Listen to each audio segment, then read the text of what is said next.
안녕하십니까, 박성호입니다. 한국 시간으로 2월 22일 우크라이나 도네츠크 지역은 축제와 흥분의 도가니입니다.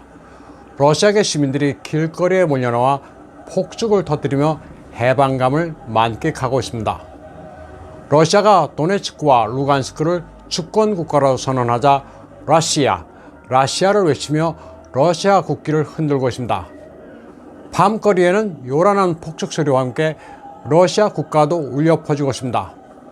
8년 동안이나 우크라이나 키예프 정권의 압박과 함께 전란을 겪어던 도네츠크 주민들은 이제 러시아 품에 안기게 돼 살인의 공포에서 벗어나게 됐다면서 환호성을 지르고 있습니다. 크림 반도가 러시아에 귀속됐을 때 함께 러시아 품에 안겼어야 했고 많이 늦었긴 했지만 다행이라는 게 이곳 주민들의 반응입니다. 돈바스 지역의 러시아계 주민들은 키예프 정부의 언어, 문화 말살에 분노하던 터였습니다.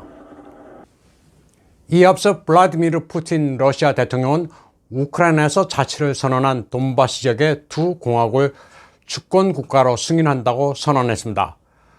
푸틴은 전국에 생방송된 연설을 통해 도네츠크와 루간스크 공화국을 승인하는 대통령령에 서명했습니다. 이 자리에는 두 공화국의 지도자도 참석했습니다. 러시아는 도네츠크와 루간스크 공화국의 평화유지군 명목으로 군대를 파견했습니다.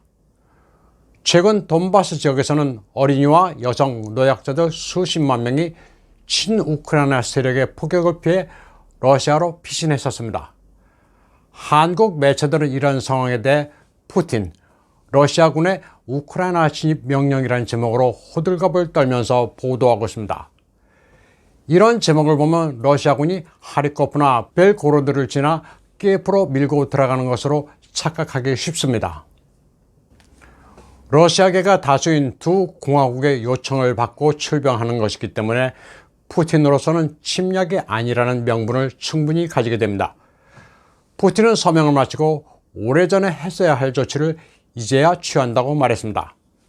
그러면서 의원들이 두 공화국에 대한 우위와 지원에 관한 성명서를 검토하게 될 것이라고 말했습니다. 푸틴은 돈바스 공화국 승인은 분쟁을 종식시킨다는 2014년 민스크 협정 이행 실패에 따른 결과라고 밝혔습니다. 그는 관련 당사자들이 분쟁의 평화적 해결에는 관심이 없었고 오히려 전격전을 하려는 듯 돈바스에 군대를 집결시켰다고 말했습니다. 푸틴은 또 우크라이나에 대해 극단적인 민족주의, 나치즘, 러시아 혐오증을 가지고 있다고 비난했습니다. 또 우크라이나 당국이 러시아 기관시설을 파괴하는 사보타지 공작원을 보낸 것도 모자라 외세를 끌어들였다고 말했습니다. 또 우크라이나의 나토 가입 시도는 러시아에 대한 직접적인 위협이라고도 했습니다.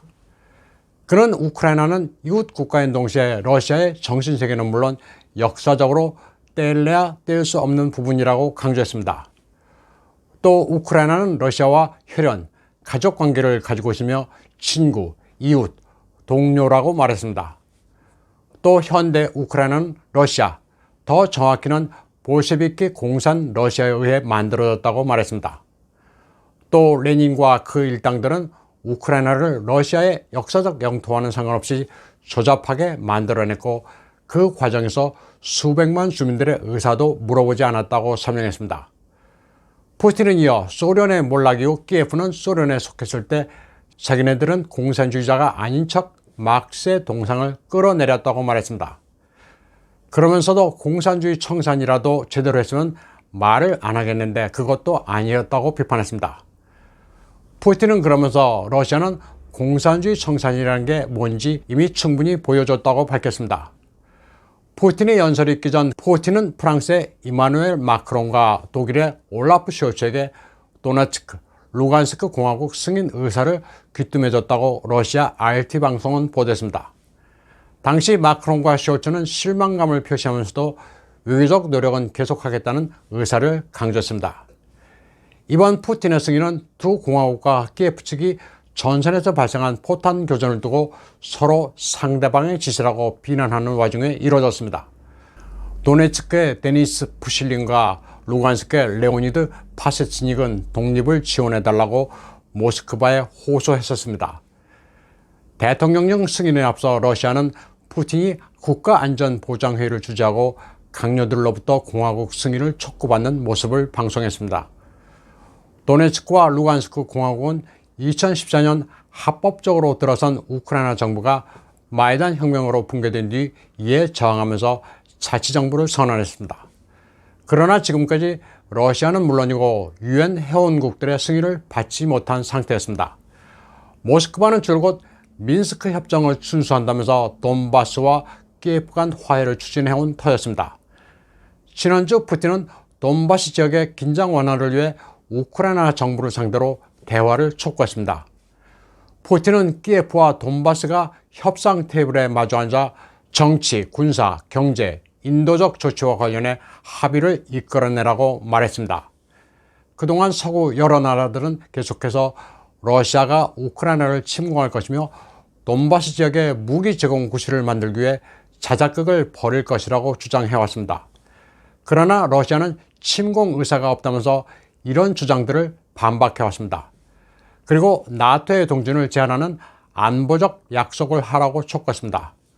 한편 미국의 바이든은 푸틴이 공격 결정을 내릴 것이며 며칠 내로 행동에 옮길 것이라는 정보를 가지고 있다고 주장했습니다. 크렘린은 이에 대해 공격적으로 낙인을 찍는 허위 정보전이라면서 워싱턴이 히스테리에 걸렸다고 말했습니다. 러시아군의 돈바스 지역 진입 움직임에 대해 서방과 미국은 손을 놓고 있는 상태입니다. 군사적으로 개입할 명분도 별로 없는 데다 동유럽에 배치된 미군이나 나토군으로서도 전력의 열세라 반격하기도 힘듭니다. 바이든은 그저 강하게 제재한다고 밝히고 있을 뿐입니다.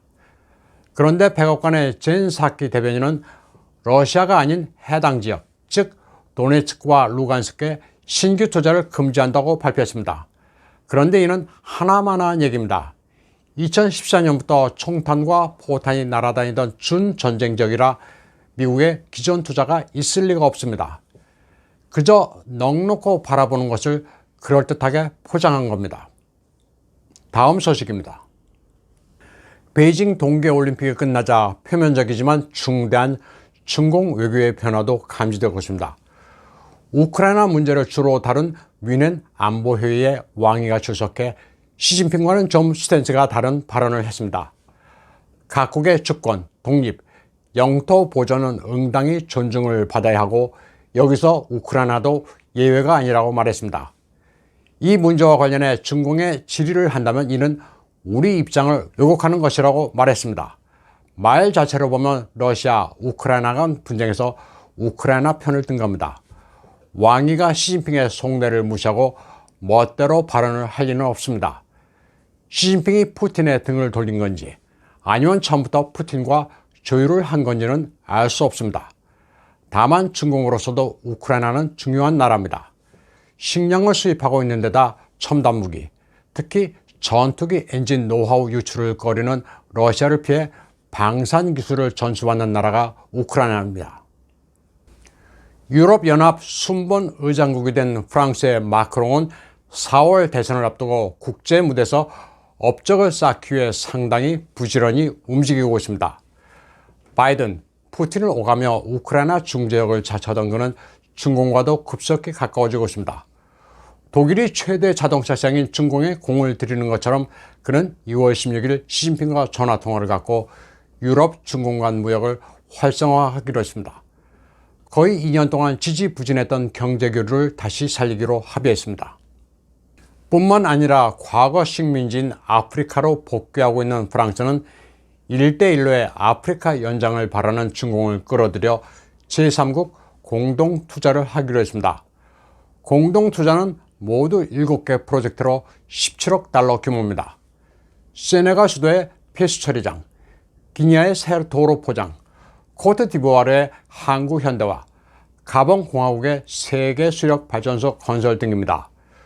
중공으로서는 자국의 적대적인 앵글로색슨국가 미국, 영국을 피해 프랑스와 손을 잡기로 한 겁니다.